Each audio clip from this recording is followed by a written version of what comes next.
And it was ideal for its time, but the 21st century fundamentally changed the environment and the complexity in which we were operating for both business and the military. For people to be able to unify in purpose and vision, um, you've got to be able to articulate that at every level of leadership. Like you've got to be able to give them, communicate the vision of what you're trying to do in your head to them. As a leader, for me, it was, where do I need to be on the battlefield? Where can I most influence, right? And so that's a question we as leaders have to ask.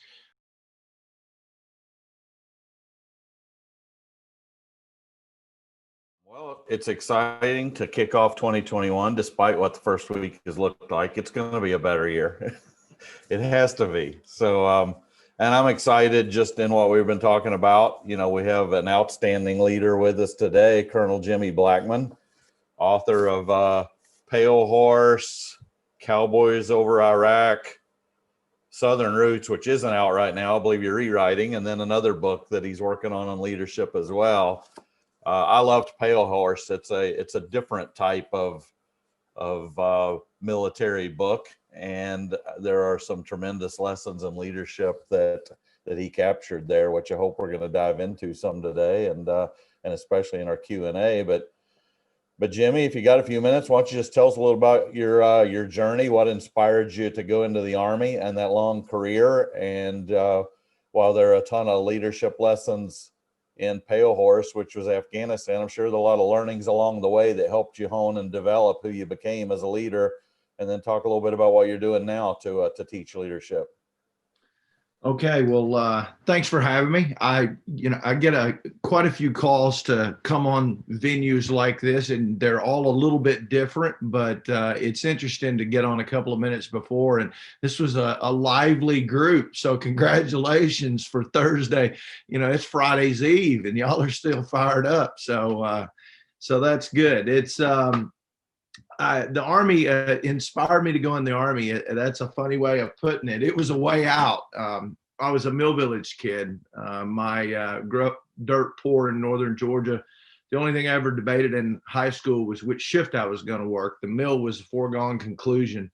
And Army recruiters showed up one day at our door and said, "Hey, son, how would you like to go in the Army?" And my dad had been drafted for the Korean War.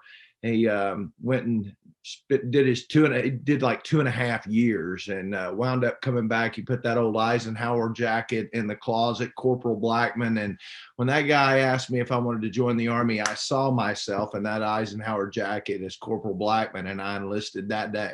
And so that had no idea what that meant. He said, "Well, would you like to go to college someday?" And I started laughing at him. "My people don't go to college. No way I could afford college." And he said, "No, there's this thing called Montgomery GI Bill, and Uncle Sam will help you go to school someday." And I said, "Sure, sign me up," not really thinking anything about it. And as it turns out, I was enlisted about 6.5 years, and they weren't kidding. The Montgomery GI Bill was a way for me to be able to get through my undergrad, and 30 years later, here we are. I was able to get 2 master's degrees, write 3 books, and command a brigade in the 101st Airborne Division. So if that's not proof that the American dream's still alive, I don't know what is. Where else in the world could you have opportunity that would take you from certain, hourly wages, minimum wage at the mill to the things that I was able to do? So I certainly wasn't about me. There were a lot of great people along the way, and I was smart enough to mimic those who were doing pretty good. I paid attention to folks who were successful and tried to do things like most of them did it, and just tried to progressively get a little bit better. Of course, my career was really divided into 2 big pieces. I entered the Army during the Cold War, the industrial age, in which the military mirrored business of the 70s, 80s, and 90s. Our organizations were very hierarchical, bureaucratic. Authorities held at the highest levels of the organization. We were risk averse. Everything was scripted. Leaders solved the problems. Leaders made the decisions. Leaders gave the orders, and everyone else did what they were told to do. I tell people I joined the Forrest Gump Army. You remember that scene where Forrest sets the new company record putting his M16 together. The drill sergeant runs through the barracks and he says, "Gump, why'd you put that weapon back together so fast?" And Gump says, "'Cause you told me to, drill sergeant," right? Hey, you remember that scene? Well, that's the Army I joined, right? And business was designed that way too. It was optimize processes and systems, get them fast, get them efficient, get them cheap, and manage them.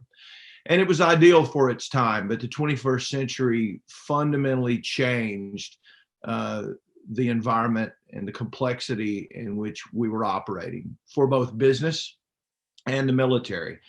Usually it takes an event to force us. You know, necessity is the mother of all invention. For us, it was a war. We had to transition from an industrial age institution in DOD to something that was flatter, faster, more agile.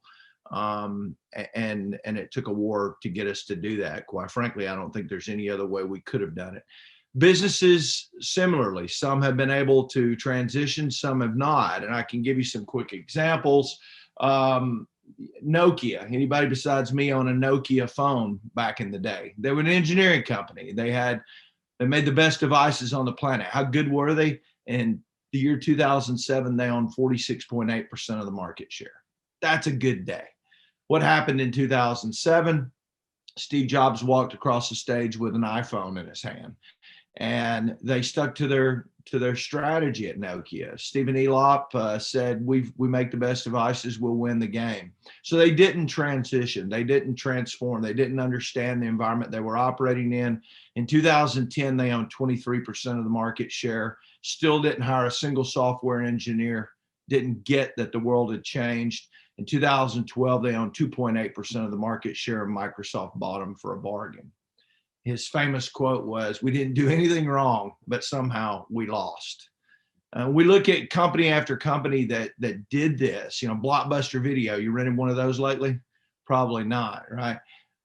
Kodak. You know, I mean, all of these companies failed to understand that the environment of the 21st century, the only constant today is change, and it isn't just change that's a problem; it's the rate of change, the speed of change. So how do we create organizations that can optimize for the complexity and the speed of the 21st century became the question. And there are many great examples of that in my keynotes and long presentations. I go into those. But in the military, we had to figure it out. And so it took us a while to transition, obviously, and arguably we'll slip back some now towards those old norms because we're not in a persistent state of conflict like we were. But I'll never forget. So in Cowboys over Iraq, 2003, we invade Iraq, and we had the best led, best resourced, most capable military on the planet. No one would question that. No one. And so who would stand toe to toe and fight us? I mean, we saw what happens in Desert Storm when you try something like that, right? And so the enemy went asymmetric on us. They went intent based. And Zarqawi came in with Al Qaeda in Iraq, and he was smart enough to understand how to do that. So this is how it happened from our perspective. We had, this deck of cards, all these high value targets, these really bad and nefarious characters out there. And we had, killer capture missions on all of these guys.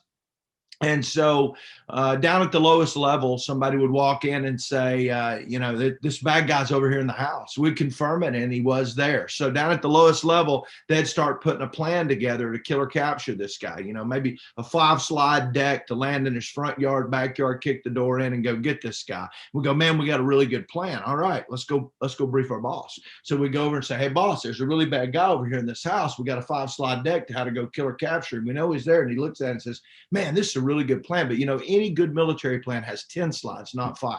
So we gen up 5 more slides, and we got a good 10-slide deck. Now we say, all right, let's go brief our boss. And we go brief the boss. Hey, boss, we got a really bad guy over here in this house. We know he's there. We've confirmed it. We got a 10-slide deck, how to go kill or capture him. This is going to work. And he'll go, guys, you blow me away. This is great. But any good military plan has an executive cover letter. So we type up an executive cover letter, put it on a 10-slide deck, and we'd say, now let's go brief Stan McChrystal. So we go over and say, General McChrystal, we got a really bad guy. He's over here in the house, got a 10 slide deck with an executive cover letter to get this guy. And he would say, man, you guys amaze me. Go get him. And the guy's in Syria by now. The perfect plan. Too late. And we actually increased the tactical risk with a desire to reduce risk.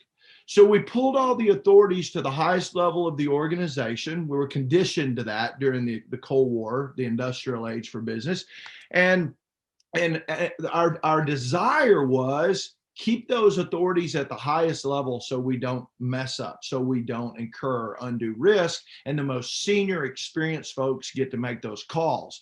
And so that process was perfect, but it was too late. And by the time we got there, too late, he had booby-trapped the house. We kick the door and we take casualties.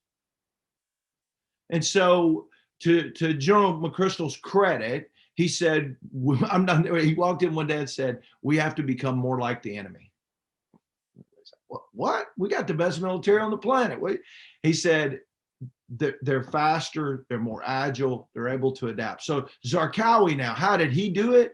He knew that if he met with his leaders under one roof for any period of time, we'd drop a bomb on the house and kill them all. So he would bring them together maybe every 5 or 6 months, and he would say, here are the conditions I am trying to create in Iraq.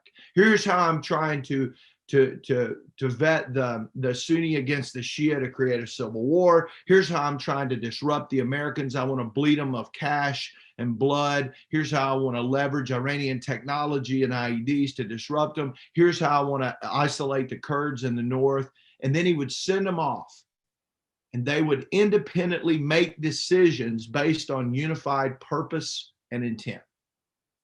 And that's how we had to increase it. So for us to increase our speed, we distributed the risk throughout the organization, go and go no criteria. So General McChrystal, to his credit, again, distributed that risk throughout the organization so that down at the lowest levels, if you ask these questions, do I have this, and this, and if I got goes on everything, don't ask anybody, execute. And if I have some no-goes, then I go to the next level. And the next level.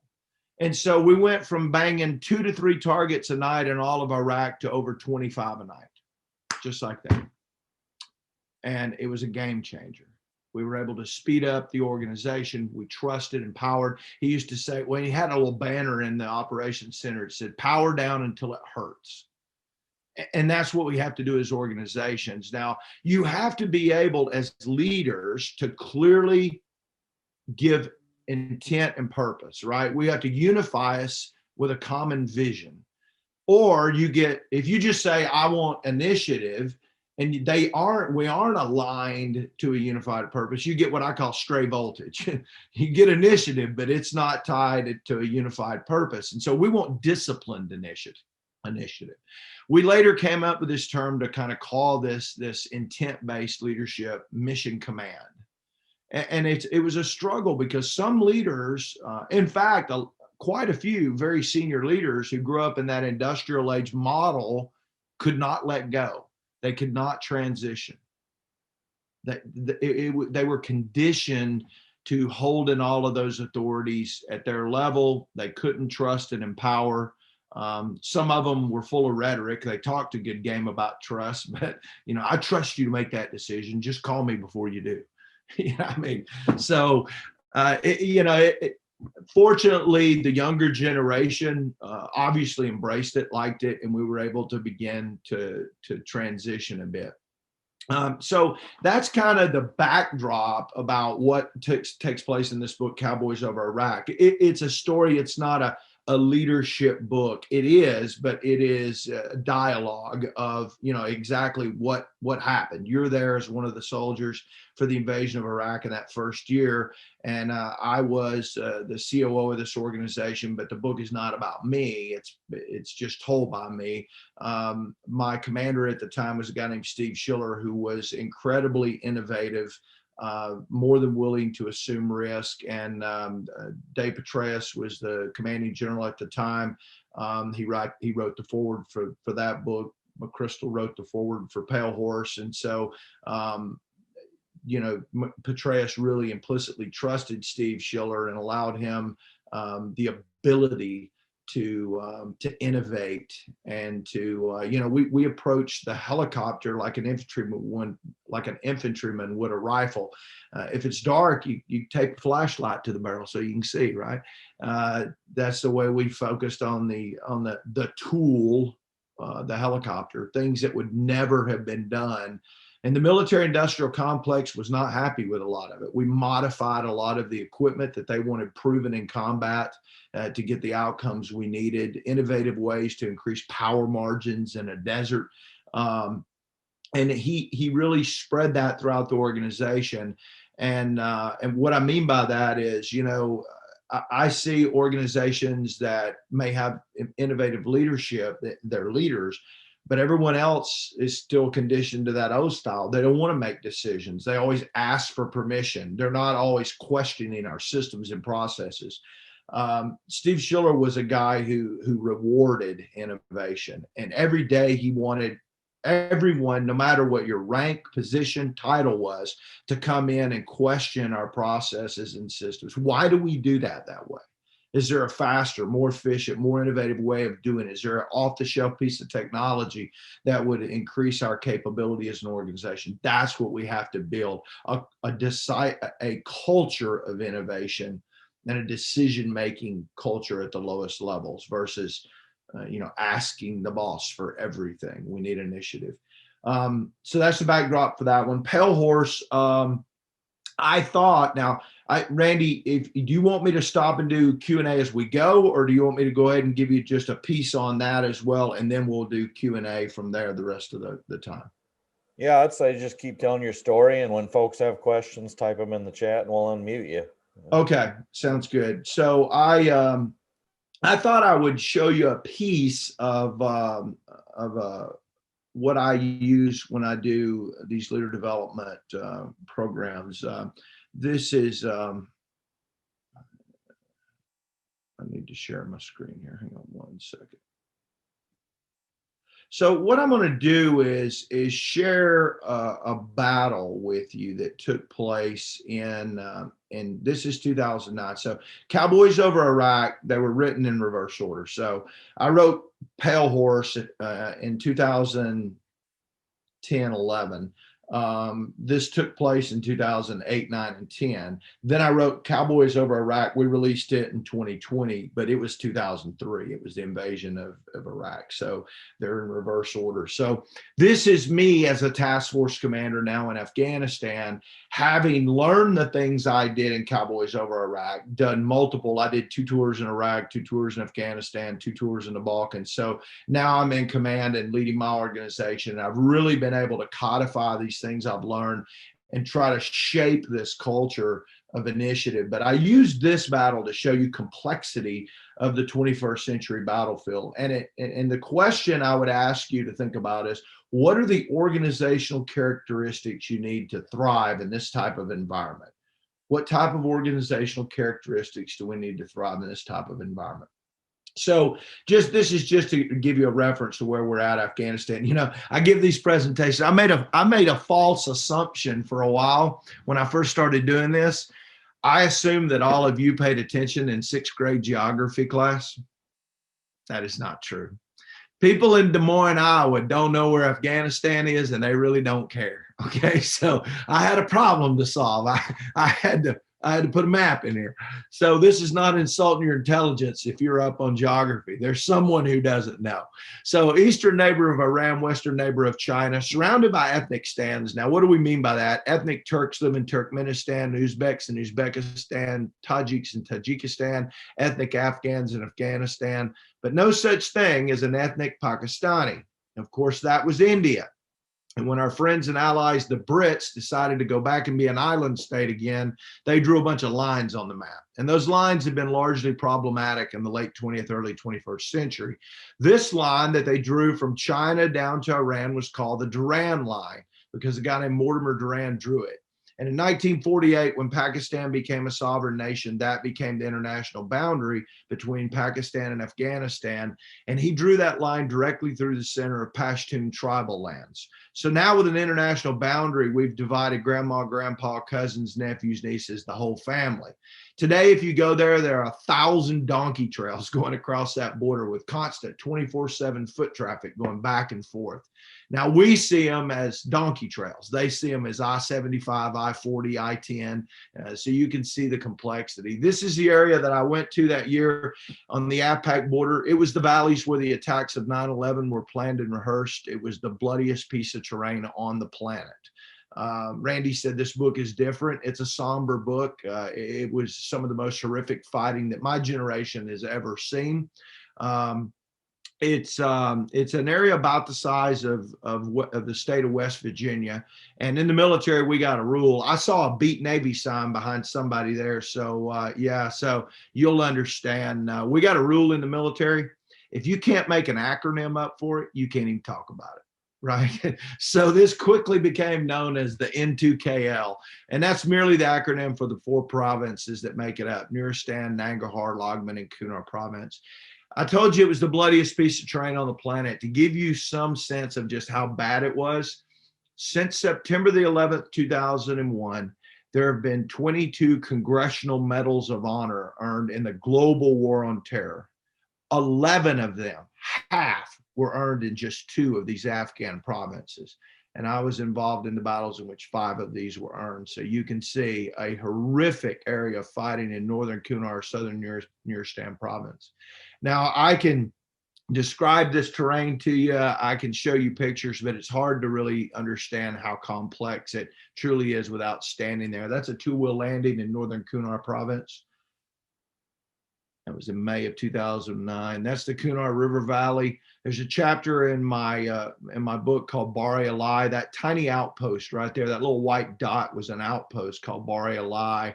And on May the 1st, 2009, it was attacked. We had 4 Americans, 4 Latvians, and about 30 Afghans there. We lost all 4 Americans, 3 of the 4 Latvians, 12 hostages taken into the Helgal Valley, which is this valley right here. So you can see how the terrain dominates everything there. That's a pretty tight landing zone for a big CH-47 Chinook.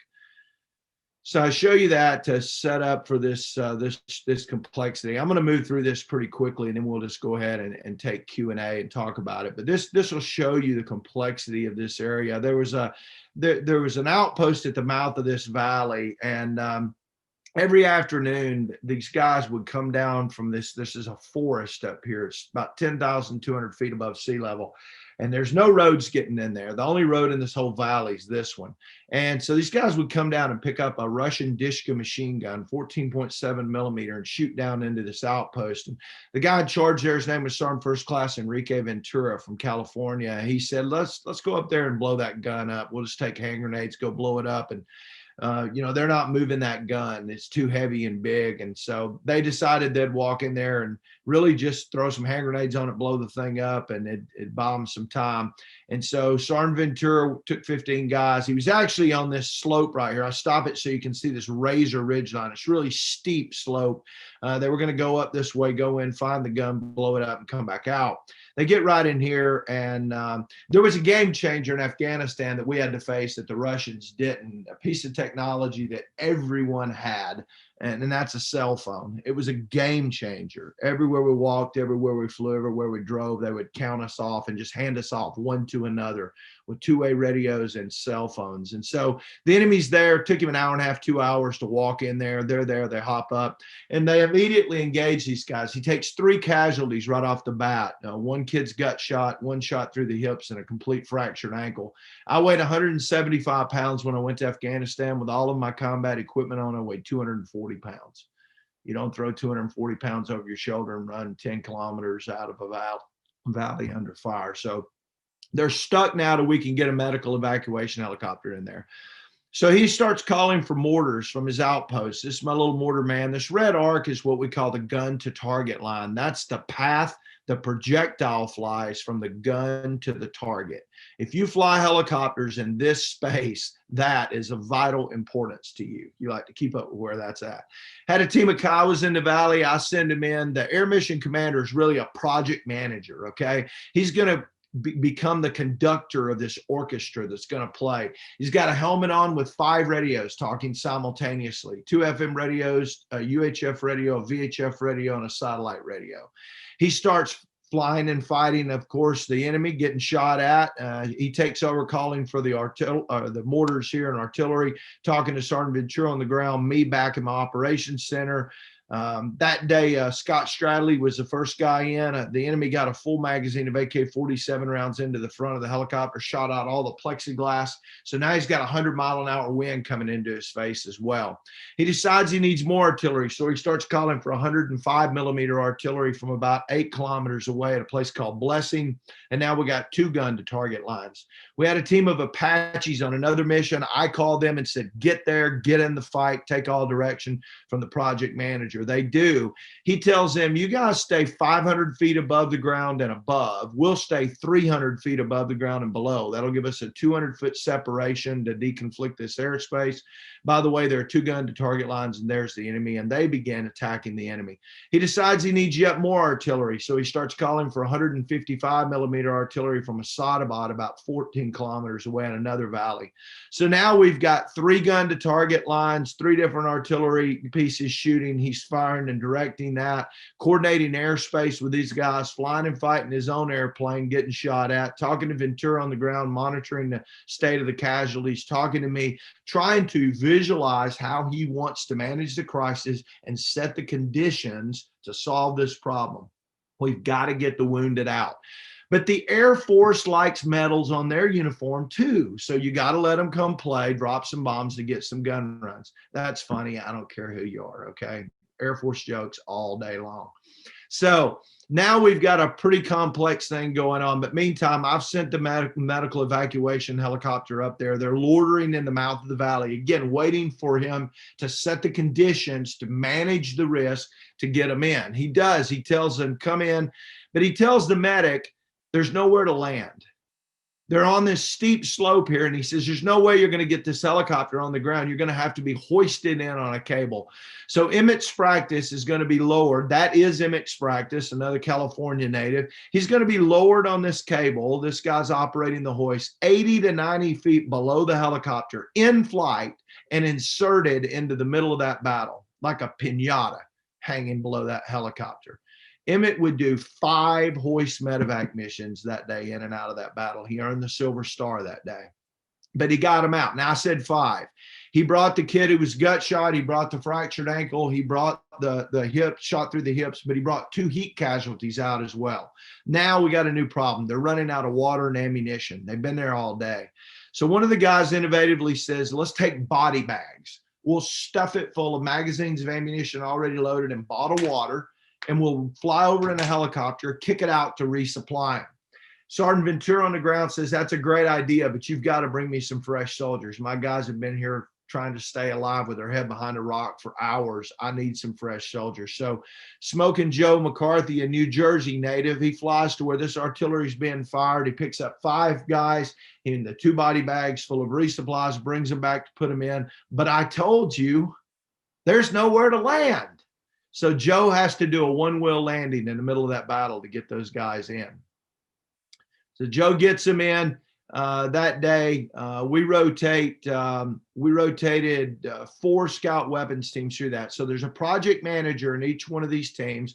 They would go back to where this artillery is being fired, where we have fuel and ammunition, refuel, get more ammunition, rotate through, just seamlessly handing these targets off while simultaneously prosecuting that target. So now, what are the organizational characteristics you think you need to thrive in that type of environment? Why don't we start the Q&A with that? I'll stop sharing this. What kind of organizational characteristics do you think you need? Well, the one that stood out to me was the humility that was embedded in your team, that their measure of success, and you never really came out and said this, but what I took from it reading it was that the measure of success was the success of the other teams, not themselves in their own silo. I thought that was at least what I perceived you were teaching your team was we're going to measure our success by how we help others succeed. Yeah, so you have the benefit of having read the book, and I spent a lot of time talking about, the main effort was the guy with a rifle on the ground, and that's the reason we existed. That's the reason we were there, and to stay focused and unified with his vision of what he's trying to accomplish, for sure. I saw. Let me pull the chat window up. I saw communication come up there. Let's talk about communication for just a second. Communication in so many ways vital to every organization out there. Disciplined communication, right? We all have to understand clearly and articulate clearly. I was an executive coach for a guy one time, and I called him the walking New Testament because he spoke in parables. Literally, 10 minutes into a conversation, I'd have to go, stop. Are you for this or against it? Because I'm not sure I know anymore, right?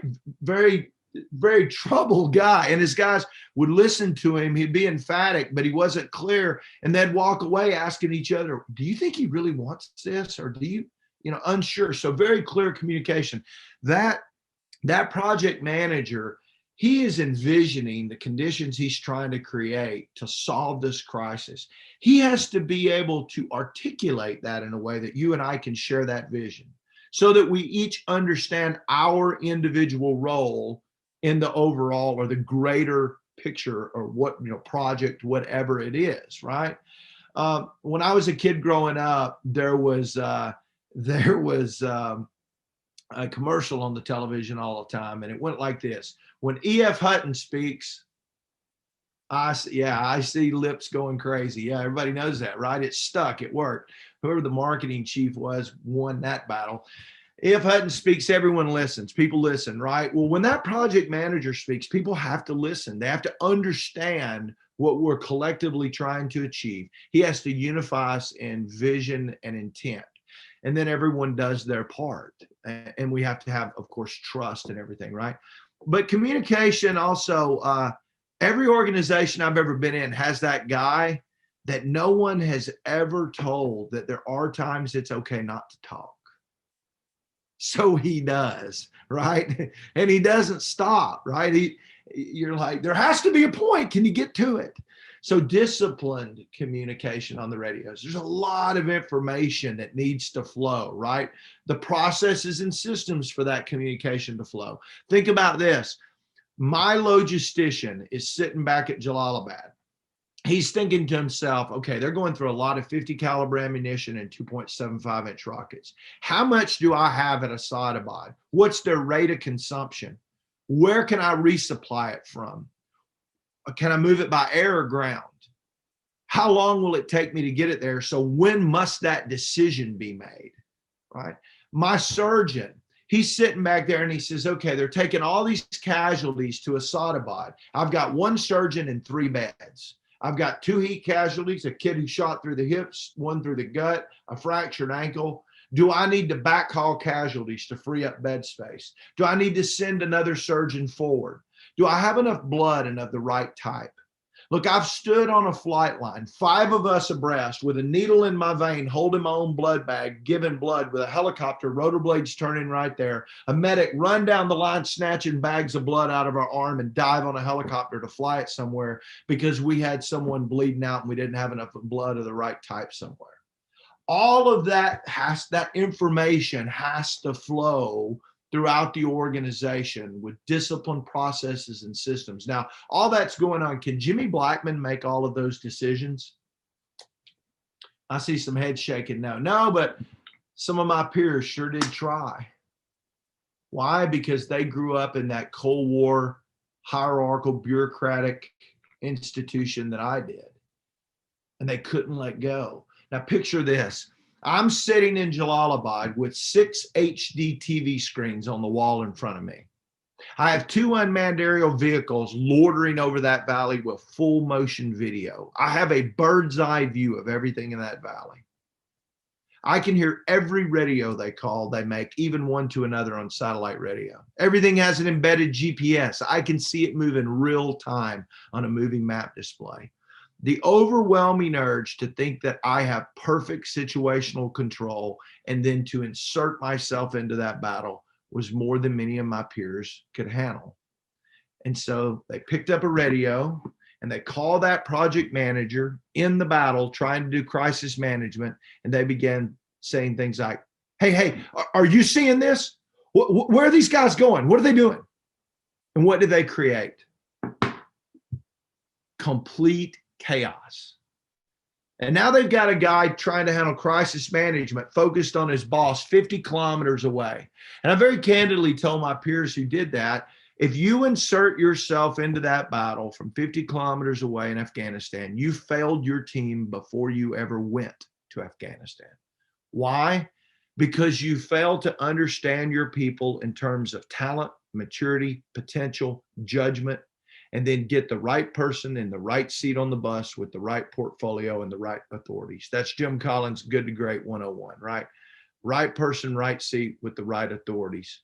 Right? You've got to understand people, and then you got to trust and empower them. Do the things that only you can do in your organization.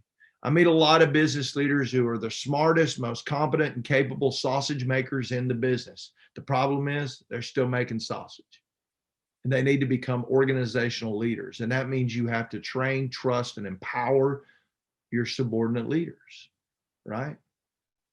That means they have to be empowered with the authorities to make the decisions. And yeah, it feels different. When someone else is assuming risk for you, it feels different. So then we got to get to, your ability to underwrite mistakes and realize that, people can make honest mistakes. Thank goodness for benevolent leaders, because Jimmy Blackmon made his fair share of mistakes. But I had leaders that let me fail and not be a failure. We're going to avoid catastrophe. If I know something that could be a game changer, am I going to call that project manager and say, hey, if you can hold things together for 30 more minutes, I've got a jet coming out of the Persian Gulf that's going to be here with this capability that you can employ and change the calculus of the problem set. Yeah, absolutely. I got to do that. But I don't have perfect situational awareness. I see Harry. Yes, sir. Hey, two things come to mind. First of all, not knowing how things work in a lot of different areas in the world, of which we all are in the same situation. I want to say thanks for that, the map and the description of what you did. You showed us one engagement in one part of the country with a small number of people, and my mind was boggled with regard to the complexity and the combined with the importance and everything. I don't know if anybody else had any idea how complicated a project that kind of thing was. And so thank you. Holy shit. That was nuts. So the interesting thing is there were days in Afghanistan in 2009 in which I had 3 of those going on simultaneously in different parts of the country. Wow. And so then again, that begs to question, as a leader, for me, it was, where do I need to be on the battlefield? Where can I most influence, right? And so that's a question we as leaders have to ask. When we come up in the military, we are trained at the tactical level, at the junior level. You run to the sound of the guns. You need to be at the decisive place on the battle, sharing risk in the fight, right? And I had to do that at times. But I couldn't influence the battle in a helicopter as well as I could in my operations center, where I could reach outside my organization and I could leverage other things to then give them to my subordinate leaders. So where did I need to be? I needed to be where I could most influence the battle. The skill set that you need to get you to that CEO level or that senior executive level, EVP level in an organization, the skills to get you there may not be the same skills that will make you successful at that strategic level. That's fair. Let me, the second point I wanted to make is very simple. You said, what types of culture do you have? And I realized it doesn't matter whether it's the Army or a sports team. Trust is what I was going to say, but I want to expound on that a bit. You have to trust that everybody on their team knows their role and they're going to do their role. Patrick Mahomes throws the ball before the cut. And if Tyreek Hill goes down and left instead of down and right, you got to pick six, and we're screwed. It's fascinating. It's with your life on the line, and with the bad guys coming after you, you have to do that. And I just thought about how amazing that is with regard to the leadership and the trust you have to put in the people you've chosen, and that they are going to do what you need them to do. Because if they don't, there may be no tomorrow. So I think the idea of skill set, understanding trust, and also pushing decision making down is all combined, but it's way, way harder than I would have thought in that kind of scenario. Yeah. So it's, that trust is vitally important to every organization, a family, sports team, as you mentioned, a business. If you haven't read Stephen Covey's The Speed of Trust, I would recommend you put that on your reading list. Vitally important. If organizations that don't have trust incur more overhead, they slow down, they're less efficient. And so trust vitally important for everything. Absolutely. Who else has a question?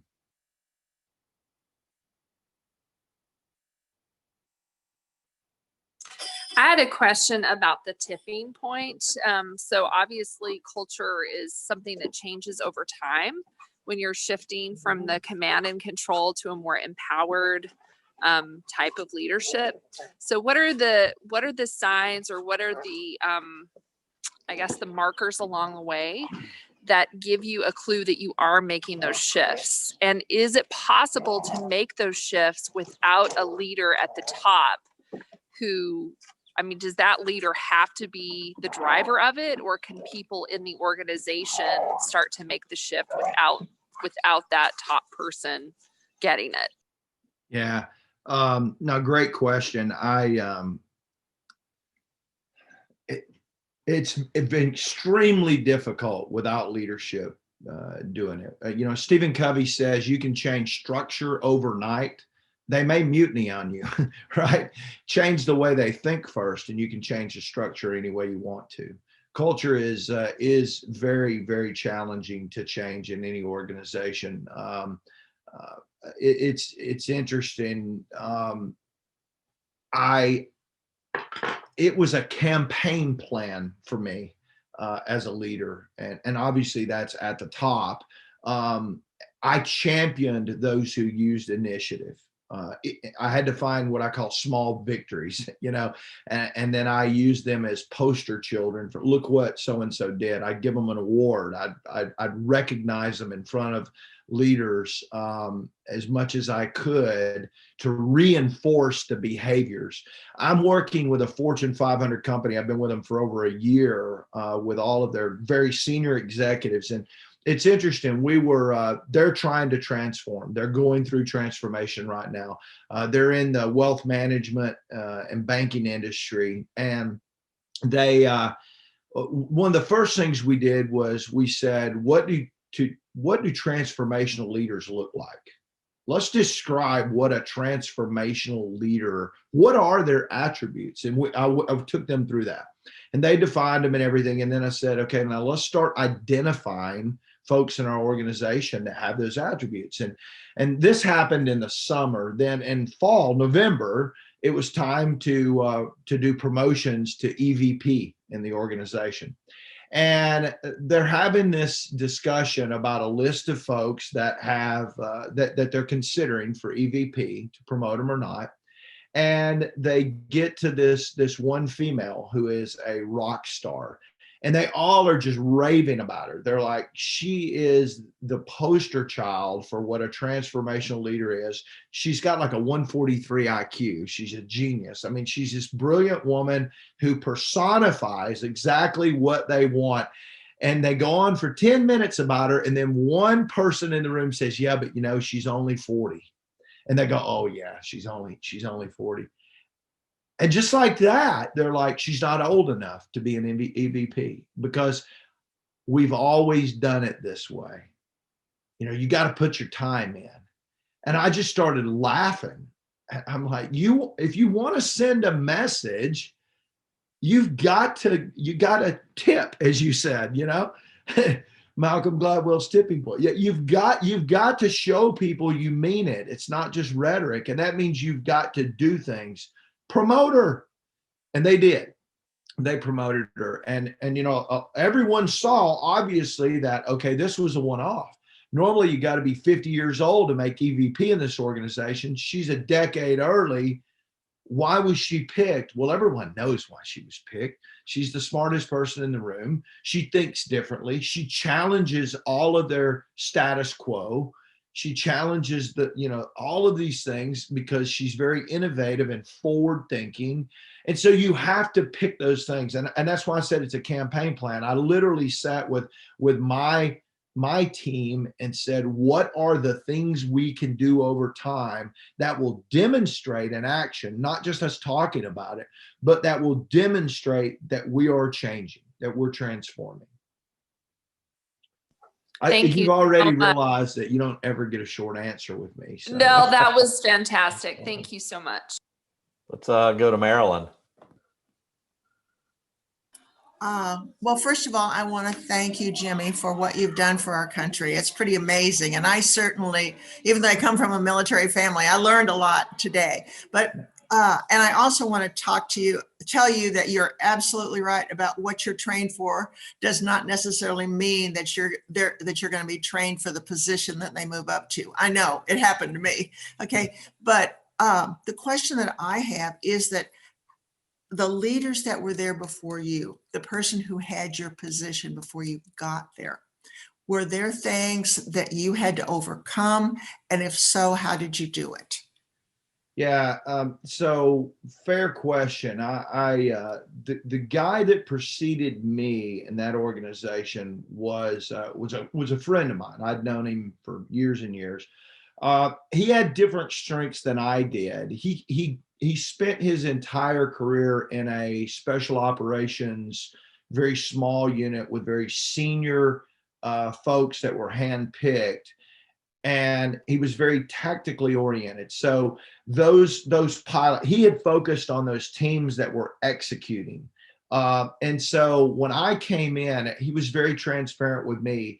He said, systems and processes are weak.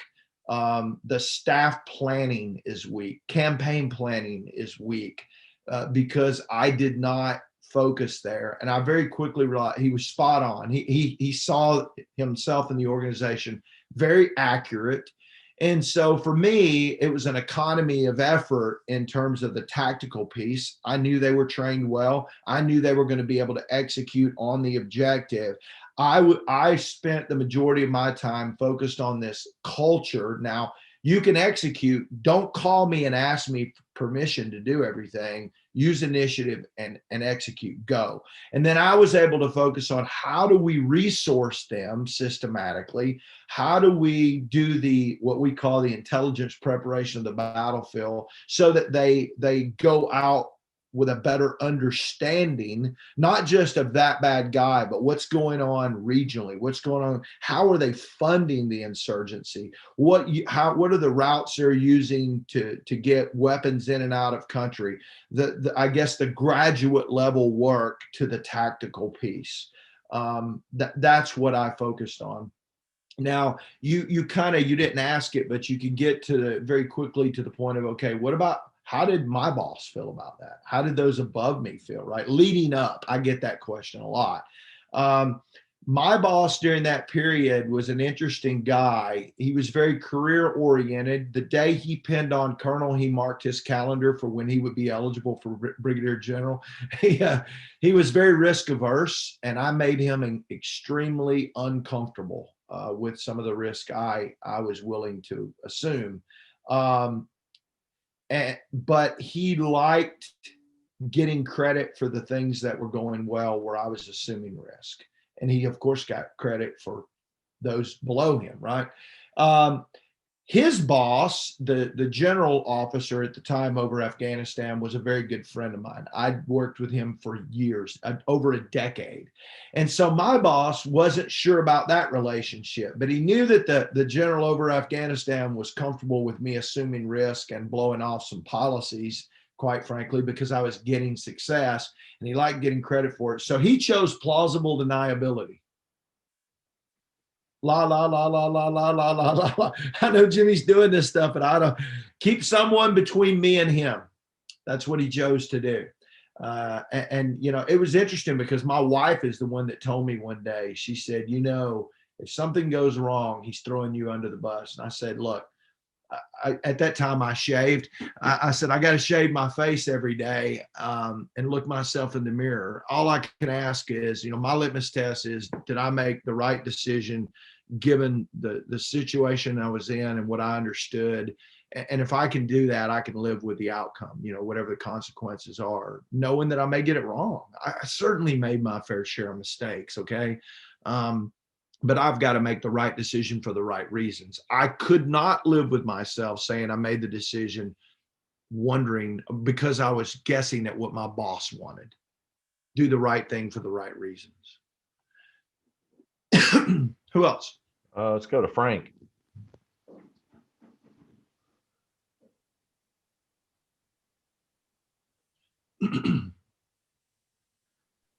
Wow, that took longer than I expected. Jimmy, thank you very much for your time and your service. Crazy story like Harry, I can't really even get my mind around it. But commitment, right? I mean, most leaders, business owners struggle daily just to get people to carry out their duties and responsibilities at work. Are there some special things or is there a different, I mean, the level you're asking these people and their commitment is, I'm going to charge that hill and I'm prepared to give my life, right? I had some buddies of mine that fought in the Vietnam War, and the one thing they were always impressed with was the commitment of the North Vietnamese, right? So can you speak to that a little bit? Yeah. So, and I thought about this before you asked the question, but I can play it in here as well. Remember, I'm doing this with kids from Anytown, USA, right? These are America's sons and daughters.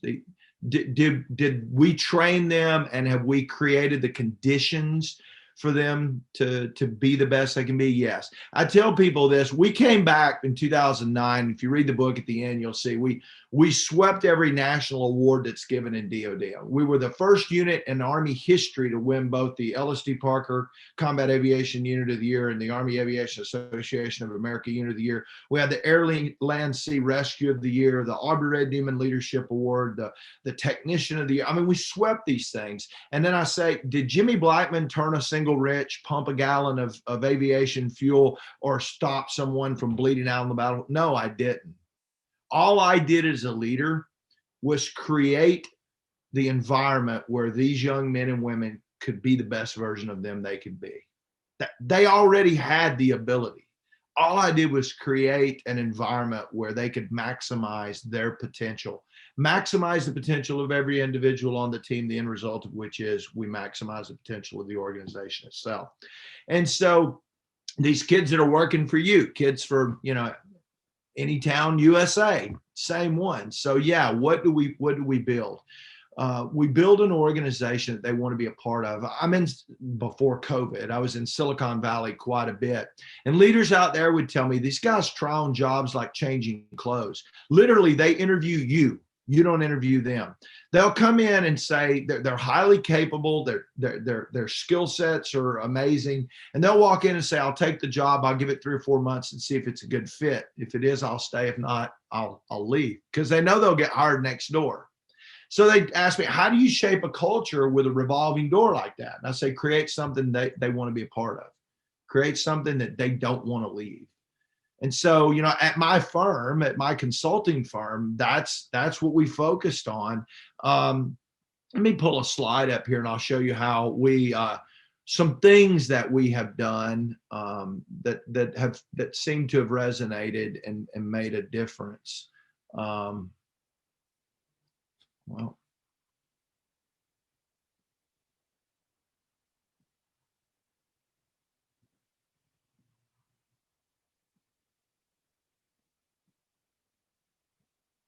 good grief, how many slide decks do I have open?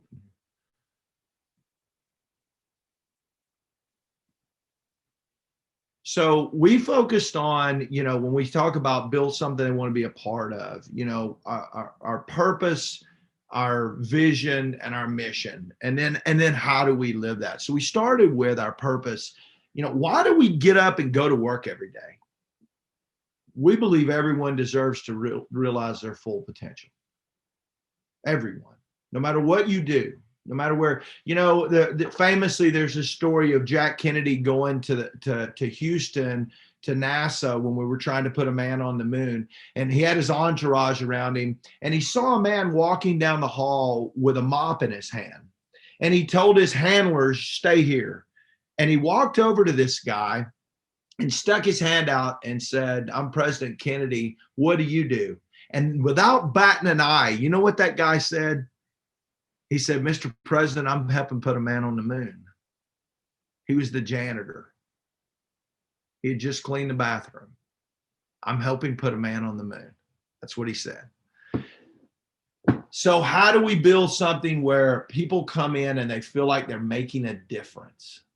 And it's bigger than us. It's bigger than money. And so for us at our firm, we believe everyone deserves to realize their full potential. We want people that's the reason you get up excited to go to work. And then our vision, more specific, is to inspire a sense of performance and optimization in every business we touch. When we come into a business, we want people to be excited that we're there because they know we're just trying to make them better. We're trying to help improve performance and optimize them in ways that they can't currently do. Okay, and our young millennials, we've got young analysts that are part of this, that this fires them up, it excites them.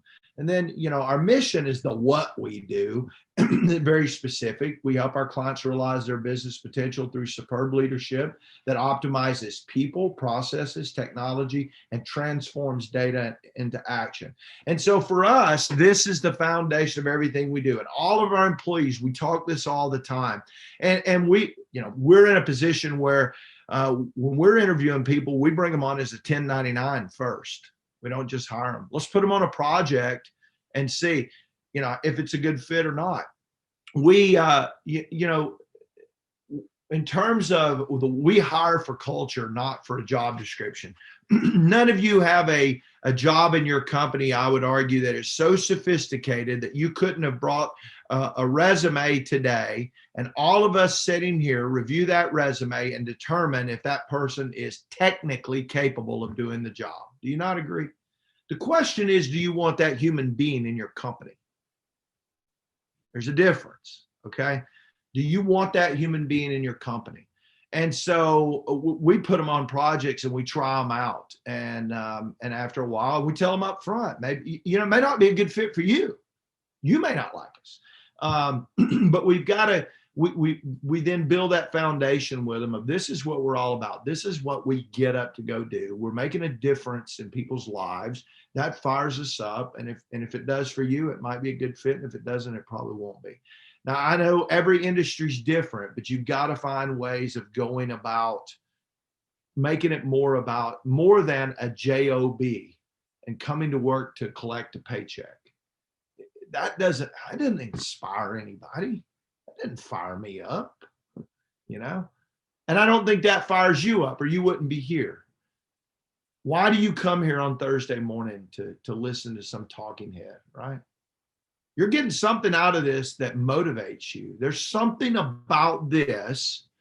My grandpa used to say, if that don't light your fire, your wood's wet, right? Well, something's lighting your fire. Figure out what that is in your business. Figure out what lights their fire. Well, I come here because I want Randy to like me. That's working. Let's go to Travis. Thank you so much. I think I've been on this every week for the last 3 months, and this is one of the best ones I've heard yet. I've been in law enforcement 26 years, and so many things that you've said and talked about it resonates so much. From a leadership perspective, I spent many years in middle management. So, in middle management, you deal with obviously the rank and file and then the executives. And so it's very hard to balance that. So many law enforcement executives are very accomplished and exceeded and excelled in their careers, but so many just will not change or will not be open to change. for various reasons. Why do you think that is? It's kind of an overarching question. And then I also want to make a comment real quick. Frank was one of the first persons that said to me about, it's not about your resume, it's about the person, not what specific skills you can do. And somebody such as myself transitioning out of law enforcement after all these years, Frank taught me that lesson, and I have really embraced that and taken that into my new journey. So I just want to make that comment too. So anyway. Yeah. So the reason that what you ask and what you just said fits together. Why is it important that we get the right person? Because it is hard to change them. You know, when you hire an adult in your organization, do you really think you're going to change their personality? No, you're not. You control the environment. So are you familiar with Lewin's equation? All of you, Lewin's equation is B equals F is F. Let me pull Lewin's equation up. Behavior is, well, it'll take too long. I'll just tell you. Behavior is a function of personality plus environment. And Lewin said person plus environment. I changed person to personality. What do you control in your organization? The environment. You don't, so hire the right person, control the environment. That's how you drive behavior in the organization. So if you get that wrong and you hire the wrong personality and put it in that environment, you're not going to get the behavior you want. So that's why it's vitally important to get the right ones. Then, so now we've got people that are there, though. We're not going to throw the baby out with the bathwater in every case. And you've got these folks, helping them be more honest about who they are and what you want. I do a leader development series. I did it when I was a CEO. We did 360s every year. I do them with corporations. Our firm does it now, where they, you know, it's not just me telling you, it's the voice of many people saying, hey, look, you know, subordinates, peers, and superiors saying, you know, you got some blind spots here. And we have them do it as well. So I get their score, how they score themselves. And then you get the voice of 30 more people. And then we sit down and we do one-to-ones with them.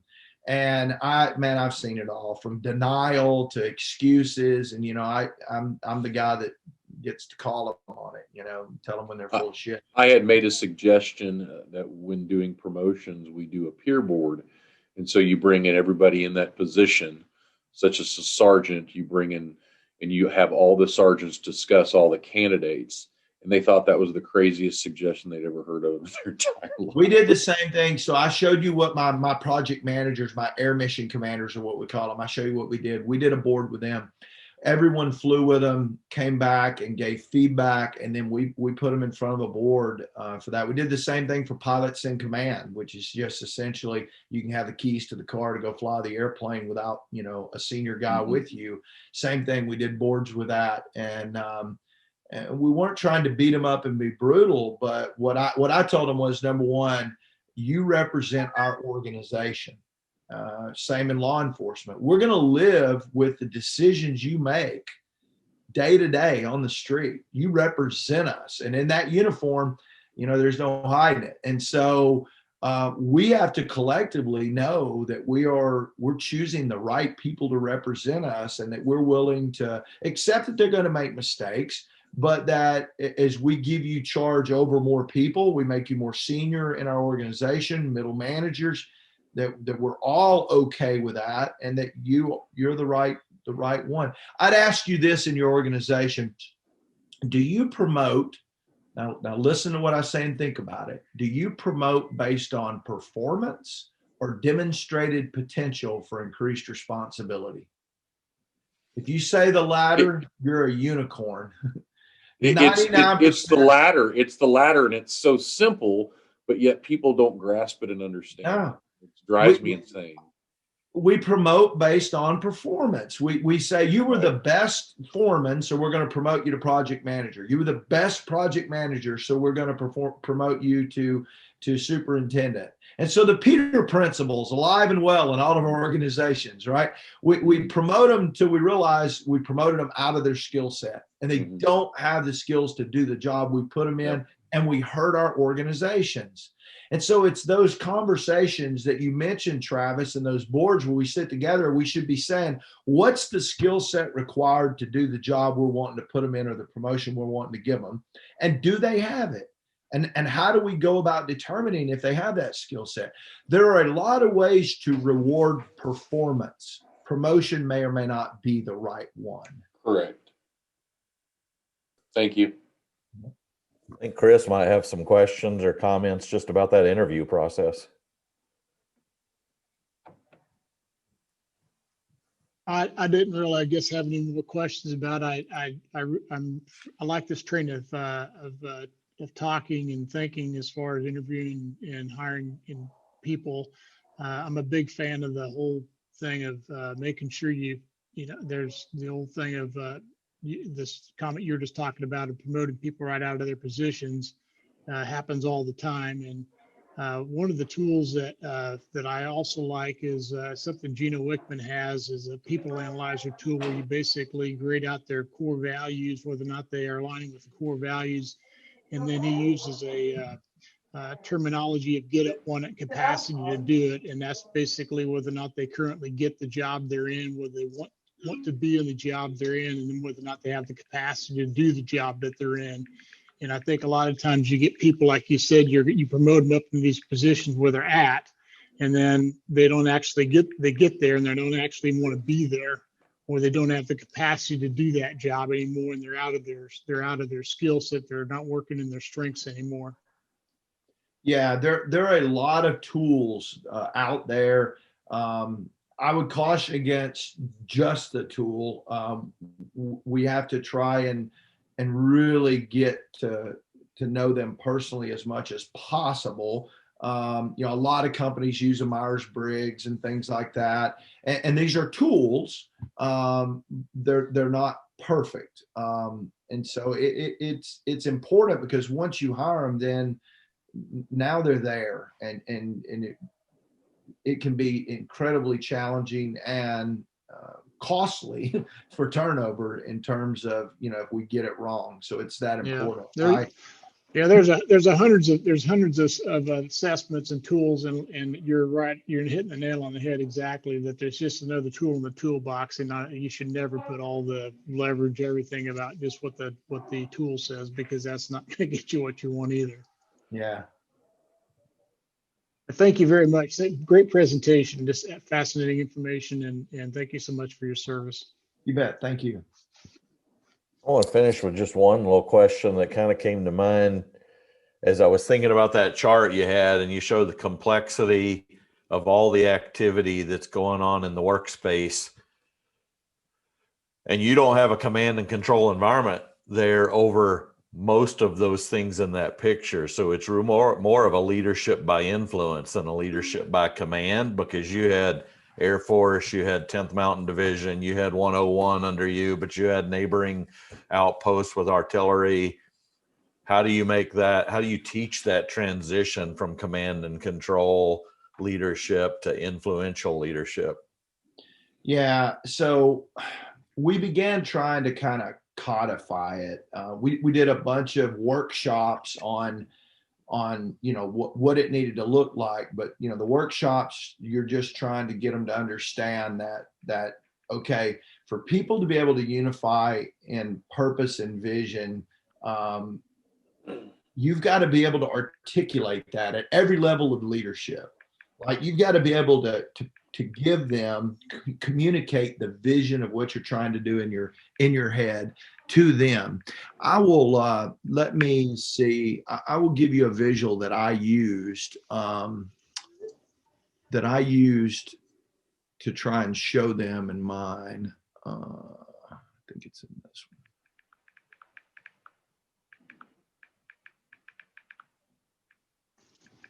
Yeah.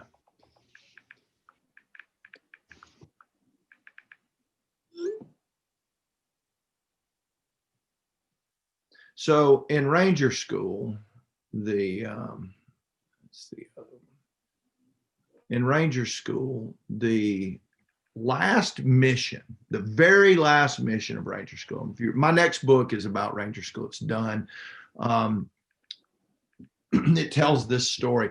You assault Santa Rosa Island. So you go out at this craft they're in here is called a Zodiac. Okay. And believe it or not, the Army has more boats than the Navy. We got a bunch of boats. They may be little bitty ones, but we got a bunch.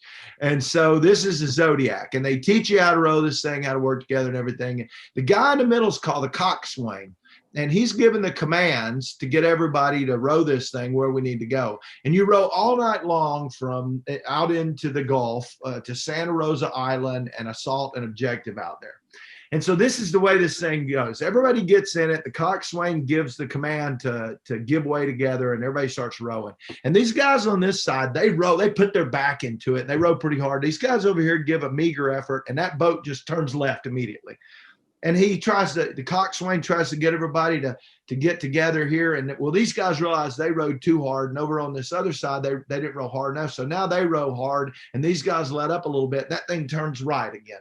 Have y'all ever seen a water moccasin swimming across a lake? Yeah, that's what it looks like. Left, right, left, right, left, right. You're going all over the place. And I remember we'd been rowing for hours trying to get through the surf and get out into the ocean. And finally, the ranger instructor in the middle of the boat, dead of the night, it's dark as the inside of a cow. And he just calmly says, "Gentlemen, it's pretty simple. All you have to do is give way together." And I thought, how profound is that, right? All we have to do is give way together. Patrick Lencioni said, if you could get all the people in an organization rowing the same direction, you could dominate any industry and any market against any competition at any time. That's the way it is in anything, a sports team, a company, a military organization, everyone rowing together, the same effort, right? And so the world we live in is complex. This is the terrain that we're trying to negotiate, right? And it's full of volatility, complexity, competition, uncertainty, ambiguity. All this is out there. And we've got an objective out there that we're trying to go after, right? But we're back over here. How do we get to that objective? How do we negotiate the terrain that we're trying to do business in? Well, we have to begin by unifying our team with vision and purpose. And so that's what I tried to do, try to get them to see this is our vision and our purpose. This is our objective. Now we have to have a strategy to go after it, right? Let's focus on the strategy we have. Then we need our people, our structure, and our tools, right? And then you already said we've got to build an organization with these characteristics of trust, empowerment, innovation, initiative, communication, accountability, adaptability, teamwork, agility. We build that organization, we unify them in vision and purpose. That's how we negotiate our way to our objectives today. And so I would use tools like this to try to get them to see, to envision what I was trying to create, what we had to be. Now tell them, I can't make all these decisions. I can't, throughout the breadth and depth of the organization, through all middle management, make this happen by sheer force of will. We have to be unified as leaders at every level of our organization, making this a reality every day in our company. And it's not easy work. This is why I said you have to do the things that you and only you can do. And so when I go in an organization and I see leaders doing someone else's job, I'm like, you got problems here. Who should be doing that? Train, trust, and empower. Delegate, right? Do the things that you and only you can do. If you haven't taken the time to write those things down, literally write down, what are the things that I and only I can do in this company? I would encourage you to do so, because everything else can be delegated. Well, this was awesome. Even the comments, people's heads are spinning from so many of the awesome things you had to say today. It's there's just a ton to learn here and apply. Somebody asked for my contact information. You can Google me and find out more than you ever wanted to know, or LinkedIn if you want to reach out there as well. Yeah, I'll email it out to everyone, Marilyn, as well, and get that out to everybody. All right. Well, I appreciate it, Jimmy. That was read all the comments. I was too busy flapping my gums, but hopefully I got around to most of the stuff. I think oh, wait a minute. I know Steve had to drop off because he had knee therapy, but let me go find his question because he'll go back and look at the recording. And we may have covered it. I think it was about, where did it go? Oh, steps needed to change a culture. I think you kind of just hit him in that last slide. Yeah, it's a heavy lift. I mean, changing behavior is not an easy thing to do in an organization. And that's why I call it a campaign plan, because it has to be a lot of things. You've got to reinforce the behaviors that you're desiring to happen in an organization. You know, when I would see junior leaders use initiative and make decisions, even small things, I would champion that, because that's the behavior I wanted to reinforce. You have to notice things that are trending the way you want them to go, and you know, champion it, reinforce it, day in and day out. You know, people ask me if I, you know, they'll ask me a bunch of questions when they're thinking about hiring us. It's funny. And what they're asking me is, I'm going to spend a lot of money here. Will it be permanent? Will it stick? Right. And I tell them, no, but bathing isn't permanent either. I recommend you take a shower every day to stay clean, right? So I can't come in and fire everybody up and that stick. You have to own it. It has to become a way of life in your organization, something that day in and day out you reinforce.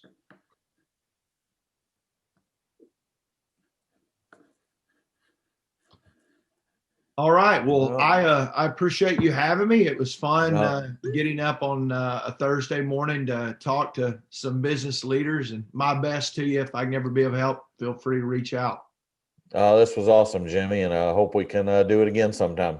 All right, and read my books, and if you like them, tell 1 million of your closest friends. If you don't, keep your mouth shut, though. They're good books. I'm looking forward to getting the next one. All right, everybody have a good day. Everyone.